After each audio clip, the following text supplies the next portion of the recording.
Okay, good day mga ka-airsoft. Good day mga kabigman. Ngayon mga ka-airsoft, this is a no face reveal vlog, no? So, tulad nga ng sabi ko, ginagawa natin to para maipakita sa inyo, ma-feature natin yung mga unit na mas dapat i-feature natin, no? So, dito sa no face reveal vlog, came from the word itself, totally ang makikita nyo lang yung unit. Okay? So, wala mo nang shout out, wala mo nang entertain ng mga tanong. Focus muna tayo rito sa ating no face reveal vlog na edition. Okay? Okay mga ka-airsoft, ang pinaka-topic natin ngayon is the Beretta. Okay? Itong mga nakikita nyo to is mga Beretta to. Ano ba yung meron sa mga Beretta? Beretta is a classic unit. Para sa mga ka-airsoft natin na naghahanap ng unit na sinauna, makaluma, ito yung mga unit na the best para sa inyo. Okay? Umpisa natin sa Beretta, dun sa pinaka-common, sa pinaka-mura, up to doon sa pinaka-matataas na level ng kategorya. Okay? Unahin natin mga ka-airsoft si Beretta Black. But before that, i-discuss ko muna sa inyo, ano ba ang itsura ng Beretta? Ano ba yung meron siya? Ano ba yung bagay na meron sa kanya na wala sa iba? Okay? Number one, discuss ko muna sa inyo is the Beretta Black. Okay. Ayan, kung makikita ninyo mga ka-airsoft, this is the Beretta Black. Ang Beretta, full metal mula ulo hanggang baba. Siyempre, maliban sa grip, itong grip na to is a cover, so hard polymer plastic siya. Okay? Ang Beretta, normally, wala kang makikitang beaver tail tulad ng nasa 1911 or 2011. Okay? Ang Beretta rin, wala kang makikitang rail dito. Okay? Ang Beretta, makikita mo, ang front sight niya at ang rear sight niya is fixed, conventional iron sight. Hindi siya na-adjust, hindi siya na gagawang optic, hindi siya naaalis, na-remove or na ibabalik, hindi. Okay?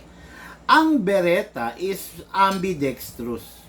Kaya noon pa lang, sa totoo lang, meron ng ambidextrous talaga. Ibig sabihin, yung safe, no? Kabilaan ina-access ang safe ng Beretta. Okay? Pero to sa mga dati ko mga vlog, ipinakita ko na ang Beretta is a double action pistol. Okay?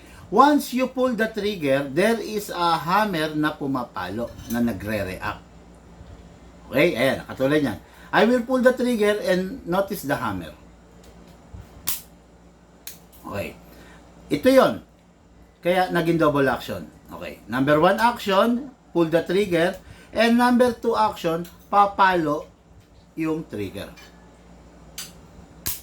Yun. Kaya tinawag na double action ang Beretta. Okay? Ngayon, ang Beretta, ambidextrous. Kabilaan ina-access. Pwedeng pangkaliwete, pwedeng pangkanan. Pero meron tayong exemption pagdating dito sa airsoft. Okay? Sa airsoft, kailangan to sabay mong i-access. Hindi pwedeng one-sided lang, hindi pwedeng isang side lang kasi masisira yung dial. Ibig sabihin, masisira tong dial. Itong ina-access mo na to. Okay? Ang Beretta, pag ilalagay mo sa safe, ito, dalawa. Ayan, oh. Ito, makikita nyo to, left and right na finger mo. Yun. Okay? Ngayon, pag i-unsafe mo naman si Beretta, ganun din. Left and right na finger mo, patulak naman, pataas. Yun. Hindi mo siya pwedeng i-access si Beretta ng one side only. Let's say, dito lang sa side na to, or dito lang sa side na to. Hindi pwede. Masisira, mababasag itong slide pag napwersa, or worst case scenario, masira itong dial, mahihirapan ka na. Pag yung dial nasira at nalagay sa safe, hindi mo na siya magagamit. Not unless bubuksan, kakalikutin, pipihitin, Kung mapipihit, kung possible, pwede magagamit mo pa siya. Pero pinakamasakit na parte pag nasira at nasira siya sa safe side, hindi mo na siya magagamit. Parang halimbawa, naalis yung dial. Ganyan. Wala na siya, hindi mo na siya magagamit. Okay? Pero swerte mo na lang kung nasira siya at nandun siya sa fire mode. Magagamit mo pa siya. Okay? Ngayon, ito ang tanong. Ang Beretta, ito napaka-importante nito. Como double action siya, hindi pwedeng nilalaro mo yung mismong double action features niya. Hindi pwedeng habang nakatambay ka pinaglalaruan mong ganyan. Hindi pwede yon. Masisira ang hammer assembly ng Beretta mo. Okay? Hindi normal na dapat na nilalaro-laro mo, pinipiga-piga mo yung Beretta mo. Wag. Masisira yung hammer assembly niya. Ayan ha. Yan, sinasabi ko sa inyo yung totoo para kayo, wag kayong mapapahamak. Subscriber man kita or hindi, client man kita or hindi, pwede mong sundin kung ano yung sinasabi ko para hindi ka mapahamak sa unit mo. Wala namang ibang tao na magtuturo sa inyo ng mga ganito. Wala naman. Kaya makinig kayo para matutunan po ninyo. No? Kasi mapapahamak po talaga kayo kung sakasakali. Medyo masela ng Beretta, especially the internals niya. Alam nyo ba na pag nasira ang internals ng Beretta nyo, wala na kayong mabibiling pyesa nito. No? Napakahirap pong hanapin ang pyesa ng isang Beretta, no? Ang pyesa ng isang Beretta, para magkaroon ka, kailangan magkatay ka sa brand new. Ngayon, ang tanong, wala namang nabibiling parts na nito. Saan ka kukuha ngayon nung pyesa na ikakabit mo kung masisira? Kukuha ka sa brand new. Okay? Kaya dito sa Bigman, itinuturo ko to kasi ayaw kong umabot tayo doon sa ganun. Kasi bakit? Siyempre, pag nasira to, tapos kukuha tayo ng pyesa dito sa brand new, siyempre, tanggapin natin na iba ang presyo nun. Kesa doon sa mga ordinaryong pyesa na available right away. Pagkakatayin natin to, iba ang magiging pyesa. Iba ang magiging presyo. Diba? Ang presyo halos doble. Kasi kakatayin natin yung bago para masuplayan ng pyesa itong luma. Okay? Ayan, sana maliwanag sa inyo 'yan, mga ka-airsoft ha. Good morning po sir, sabi ni Richard Ancheta Cabato. Hello sir, good afternoon sir. Good afternoon po, no? Okay. So ito yung black version. Okay? Dako tayo dun sa mas mataas na version sa kanya, no? Yung mas mahal ng kaunti, which is the tan version. Ayan, makikita nyo, tan, kulay kape, normally, ginagamit yung mga ganito sa mga desert, di ba? Sa mga maliliwanag na terrain, di ba? Kasi hindi siya ganong visible doon, di ba? Yan, tan version. Ganun pa rin, pag i-access mo yung safe ng mga Beretta is dual, distributed ng force, left, right. Hindi pwedeng yung puwersa nasa left or yung puwersa nasa right. Hindi pwede yun. Masisira yung unit nyo. Okay. One more. No? Isa to sa pinaka-importante. This button, hindi to ina-access, hindi to nilalaro-laro. Okay? Itong button na to, this will serve as your button kung yung unit is i-dismantle mo. Pero kung ordinary days lang, iwasan yung mapindot to kasi possible na pag napindot nyo to, ma-access nyo tong part na to. So pag na-access nyo to, madidismantle yung unit. Habang pumuputok ka, biglang tatalsik yung slide, possible masira. Okay? Again, mga airsoft, this is the tan version. Okay. Tako tayo ron sa mas mahal sa kanila, no? This is the silver edition. Kung tawagin ng mga nakakatanda sa atin, kung tawagin ni lolo, ni tatay is nikelado. O, di ba? Yan, maganda, di ba? Maganda siya. Yan. Ganun pa rin, iwasang i-access to at pag ilalagay mo siya sa safe, ganun pa rin, distributed. Okay? Pag i-unsafe mo, distributed. Pag i-safe mo, pag i-unsafe mo, ayun. Okay? Ganun ang tama pagdating sa Beretta. Hindi pwedeng kung paano-paano lang i-access kasi masisira po siya. Okay? Ayan. From block, napunta tayo sa tan version, napunta tayo sa nikelado or sa silver edition. Again, this is the standard version of the Beretta. Ngayon, dadako tayo dun sa advanced version, yung tactical version ng Beretta. Okay. Itong pangalawang tatlo na to is the advanced version ng Beretta. So, may features to na wala dito. Okay? Again, merong something itong Beretta na to na hindi nyo makikita dito sa mga ito. Okay, ano ba yon?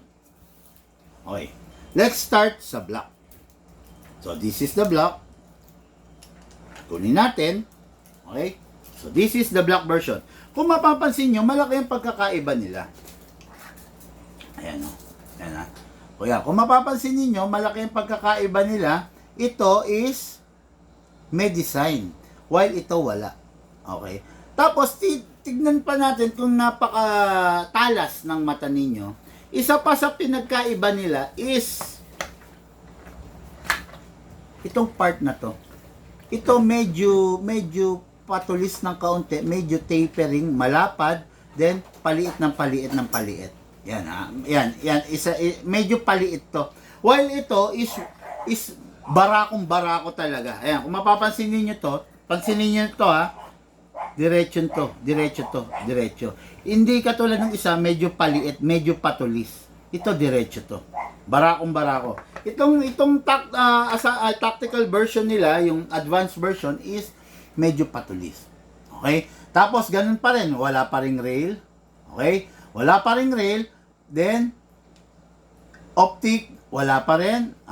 Conventional lang siya na iron fix, no? Then makikita nyo, may design siya. Ganun pa rin, ito pa rin. Huwag itong i-access kasi pag in-access mo to, madidismantle yung unit. Okay? Ngayon, ito tayo. Merong features tong Beretta na to na iba dito sa features ng other Beretta. Okay? Kasi, pero ganun pa rin ha, pag i-access nyo pa rin siya, mga ka-airsoft, is ano pa rin, sabay pa rin. Hindi mo nyo pwedeng i-access ng one-sided only. Okay? Yan. Merong features tong Beretta na to. Pag isa-save nyo, ganun pa rin, sagad nyo. Okay then.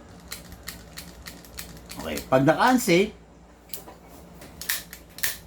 okay. Itong Beretta na to is may features na kakaiba. Mamaya makikita nyo yan. Okay? This is the, again ha, this is the Beretta standard. This is the Beretta tactical version. Merong features to na wala dito. Mamaya makikita nyo. This is the silver edition. And this is the standard edition. Yan na. Yan. Okay? Halos magkamukha naman. Halos wala naman pinagkaiba. Ang pinagkaiba lang nila is the design. Okay? Yan.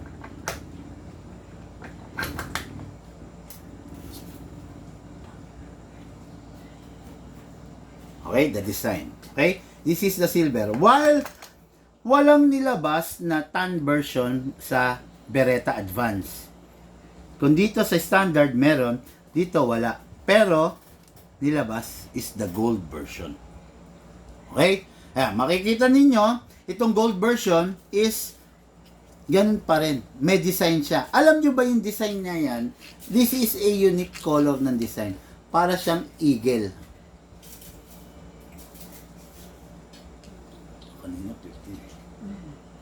Para siyang eagle, para siyang pakpak ng agila. Okay? Ito na. Ibubunyag ko na kung ano ba yung pinagkaiba nito versus dito. Okay? Kuha tayo ng magazine. Pero syempre, ayun, nakadikit yung magazine natin. Alisin natin yung dikit. Alisin lang natin.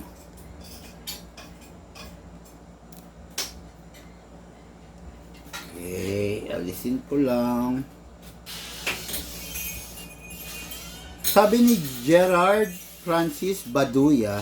Boss Bigman, ano po ma-recommend nyo para sa beginner and budget friendly? Okay. Ito Sir Gerard, number 1, ang mare-recommend ko para sa beginner and budget friendly is, pag ikaw, beginner ka, huwag ka maghanap ng budget meal. Hindi porkit beginner ka, maghahanap ka ng budget meal. Kung beginner ka, na tiyempo ka sa budget meal, hindi ka na magiging mid or pro or advanced player. Mananatili ka na lang beginner habang buhay. Bakit? Yung budget meal is unit na walang kwenta. Yung budget meal is unit na mahina. Yung budget meal is unit na madaling masira. Yung unit, kaya naging budget meal kasi hindi pulido ang pagkakagawa. Bakit yung mga unit na mamahalin is naging mahal? Bakit yung unit na mumurahin na budget meal is naging cheap quality? Kasi, kaya naging cheap quality, kaya naging mura, kasi pangit ang pagkakagawa, hindi matibay, hindi malakas. Ibig sabihin, hindi ka mag-e-enjoy. Kaya kung newbie ka, pupunta ka sa unit na budget meal, walang mangyayari sa career mo sa airsoft. Bakit may mga nagiging pro and advanced player? Kasi yung mga nagiging pro and advanced player, kumuha sila ng unit na fit talaga sa pangangailangan nila. Hindi sila naghanap ng budget meal. Okay? Kaya hanggang ngayon, naglalaro sila kasi masaya sila doon sa mga nabili nilang unit. Imaginein mo na lang, yung taong kumuha ng budget meal, ayan, sabi, John Soner, pag yung budget meal mo, boss, nasira, mawawalan ka ng gana. Totoo yun. Actually, yung budget meal mo, na unit na binili mo, hindi pa nasisira, wala ka ng gana. Bakit? Mahina. Dispalinghado, kumakalog, di ba? Yan, ganyan yung mga mararamdaman mo sa budget meal. Ngayon, pag kumuha ka ng unit na maayos, di ba? Na talagang swak or fit dun sa pangangailangan mo, araw-araw mag-e-enjoy kang maglaro. Lunes, Martes, Miyerkules, Huwebes, Biyernes, mag-e-enjoy kang hawakan yung unit kasi masarap siyang hawakan, di ba? Pero pag kumuha ka ng unit na budget meal, papakitaan ko kayo, okay? Unit na budget meal, okay? Versus unit na hindi budget meal. Ito, mga ka-airsoft po, dalawang unit, Sun Viper, okay? Budget meal, hindi budget meal.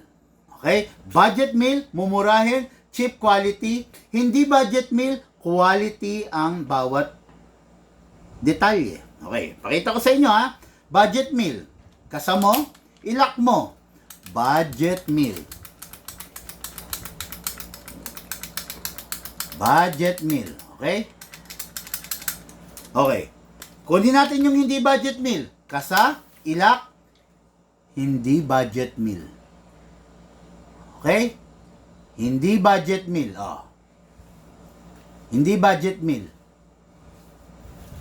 Unit na budget meal, budget meal.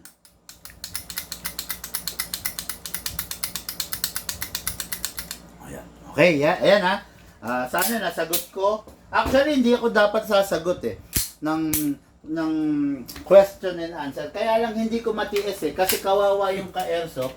Baka maligaw siya, no? Baka maloko siya, no? Baka maloko siya, bandang huli, yung pagiging newbie niya will be forever newbie. Kasi, hindi siya mag-e-enjoy dun sa unit niya, yung unit niya, ibebenta niya lang someday. Or, worst case scenario, yung unit niya, nasira, walang pyesa, wala na. Itatambak niya na lang. Okay? Sige, ito na. Lagyan natin ito ng gas. 1, 2, okay. Sabi ko sa inyo, merong something dito sa unit na Beretta Advance, Beretta Tactical, na wala dito sa Beretta na standard. Okay. Ito. Pasok natin. Ito. Lagyan natin ng magazine. Kasa natin. Okay. Ito na. Pa-fire natin ha. Oh.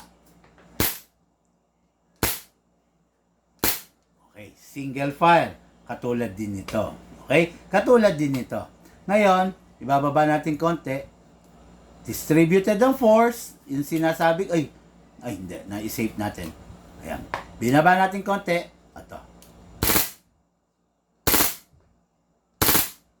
Meron siyang rapid fire. Okay? Ang Beretta Advance, Beretta Tactical, merong rapid fire. Okay? May rapid fire siya. Ang Beretta na ito. Ang Beretta na ordinary, ito pasok, kasa, is purely single fire. Pag ibinaba mo, safe yan. Okay? Pag itinaas mo, purely single fire. Okay? Ngayon, ang Beretta Advance is mayroon siyang features na rapid fire.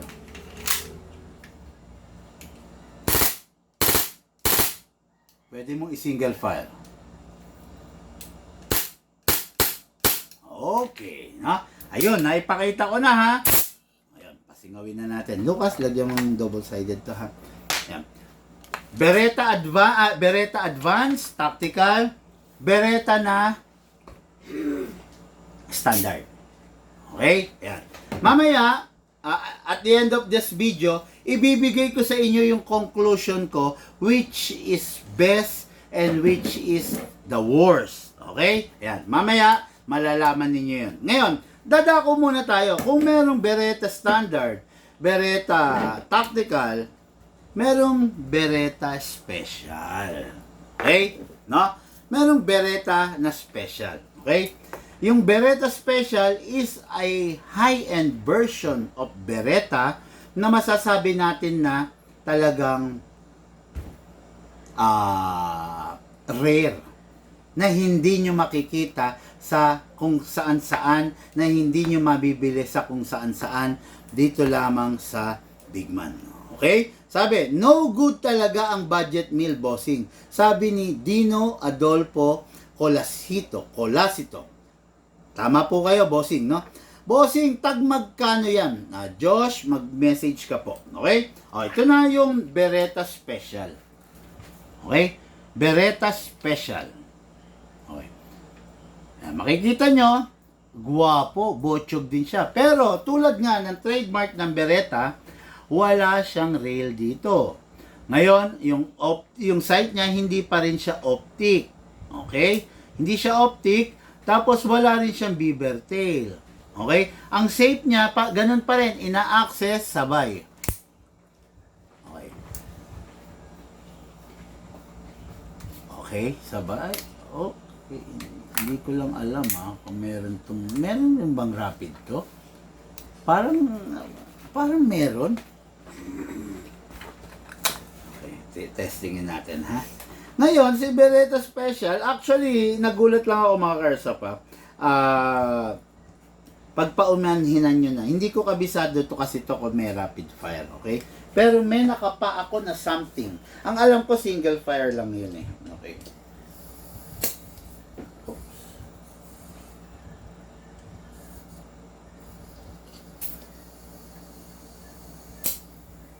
Sumisingaw. Lagyan natin to ng silicone oil.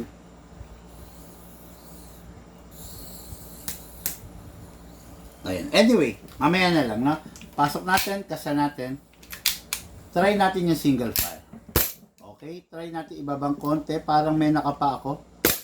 Wala. Okay. Akala ko meron siyang rapid fire. Pero si Beretta Special, wala siyang rapid fire. Ayan, no?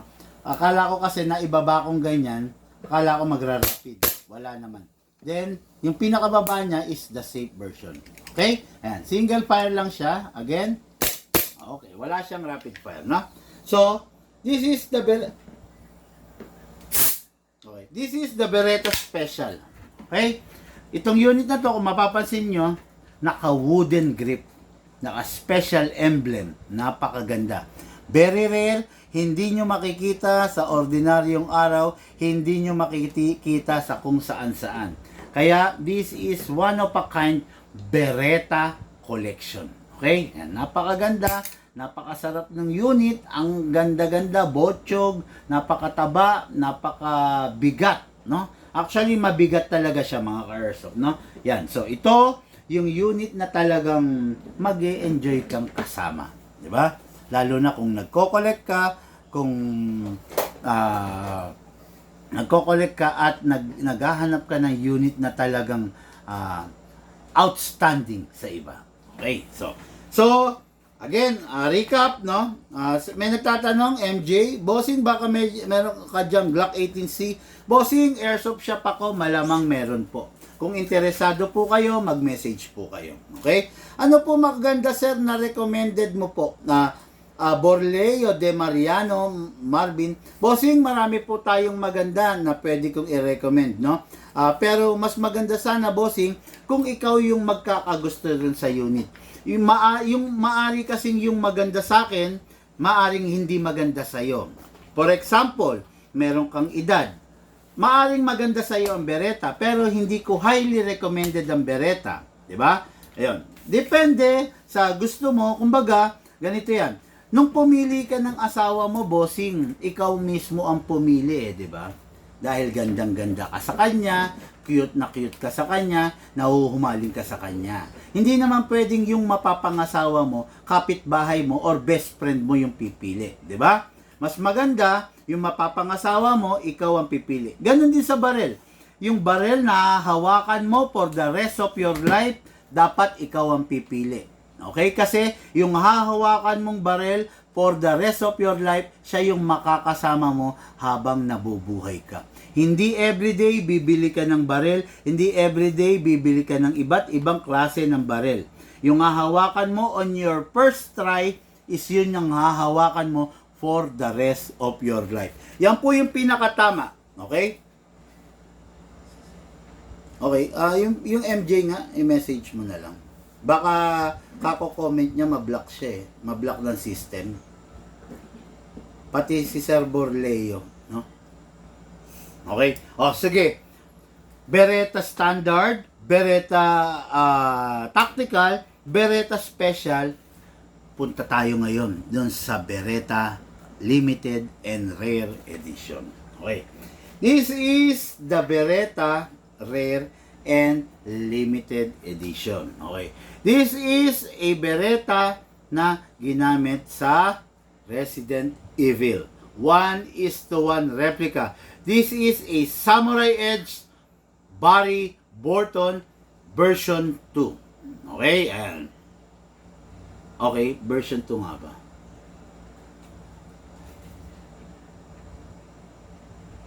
Okay, okay. Barry Burton, sorry. Not version 2. Hindi, sorry ha. Hindi pa pala ito yung, itong hawak ko is hindi pala yung version 2 na Barry Burton. Okay. Ngayon, itong unit na to, nagkaroon ng maraming twist. No? Nagkaroon ng maraming twist, pero from the Beretta family pa rin siya. Kaya lang, nagkaroon na siya ng ng iba't ibang twist. Okay, isa-isahin natin ha. Ang Beretta kilala sa dahil walang rail. Pero siya, may rail siya. Okay? Ang Beretta kilala na walang compensator. Pero siya, naka-compensator na siya, nakakapit pa sa rail niya. Okay? Yan. Ang Beretta kilala sa pagiging fix ang mga sight. Pero kung makikita nyo siya, fixed to, pero adjustable ang rear sight. Okay? Ang Beretta kilala sa pagkakaroon ng simple trigger. Ganon din naman siya, simple trigger pa rin. Okay, then ganon pa rin. Dito yung pag-dismantle, ganon pa rin. Pag i-access mo yung safe, well distributed, okay? Pag i-access mo, kailan distributed. Ayun. Left and right, then access. Ayan, wala rin siyang beaver. Okay. Pero this version is the high-end version.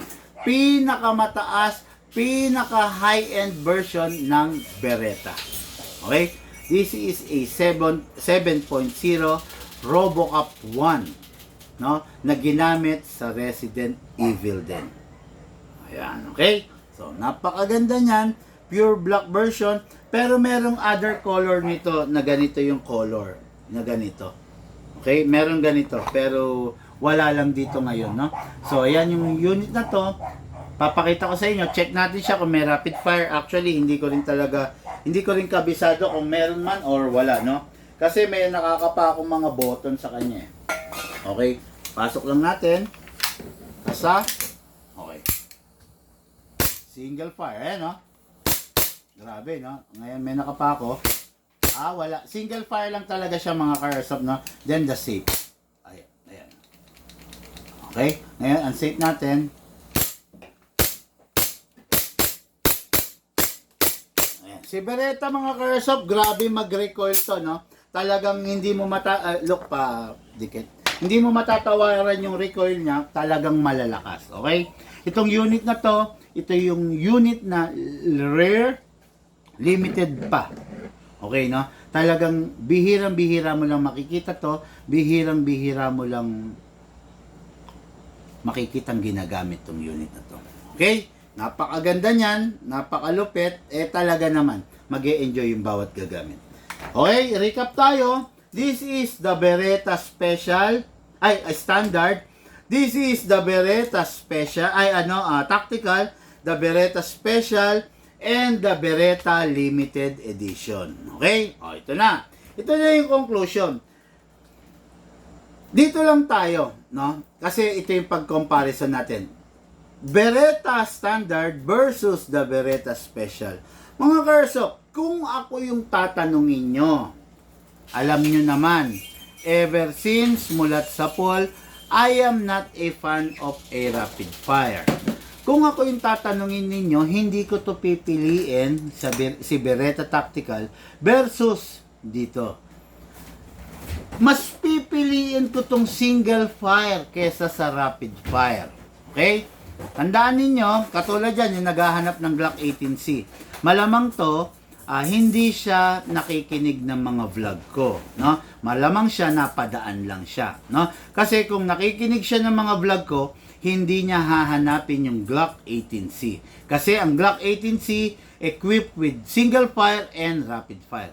Ngayon, may single fire, may rapid fire, purely single fire.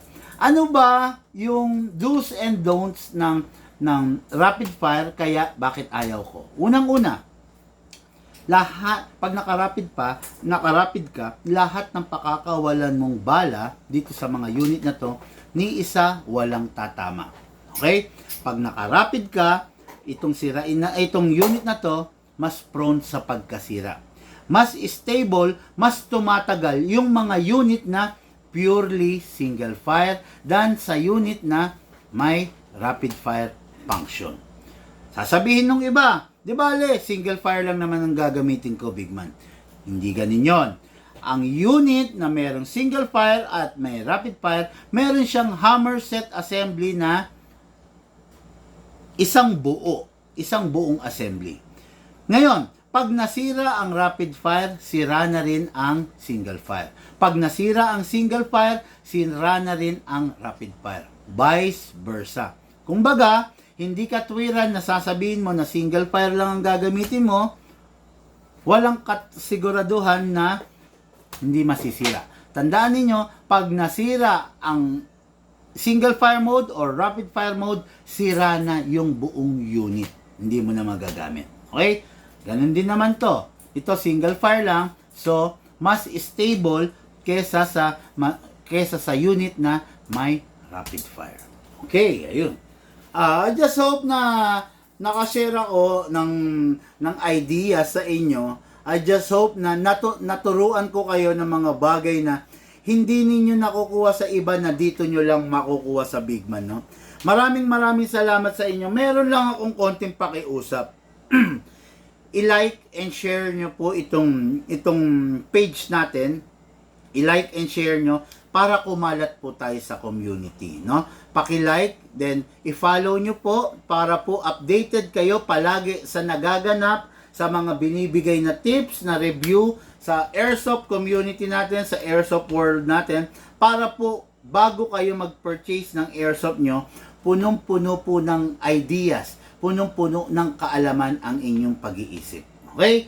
Mga Airsoft, i-like nyo po sa mga nag-share ng ating live video. Maraming salamat po sa inyo. No? Bigyan nyo po ako ng like, ng share, ng follow. Napakalaking bagay na po iyon para sa amin. Maraming salamat po. Lahat po tayo nagmula sa iba't ibang larangan, pinagbuklod, pinag-isa ng iisang libangan. Yun po ang paglalaro ng Airsoft. Atid po sa inyo ng inyong lingkod, Pigman. Thank you po.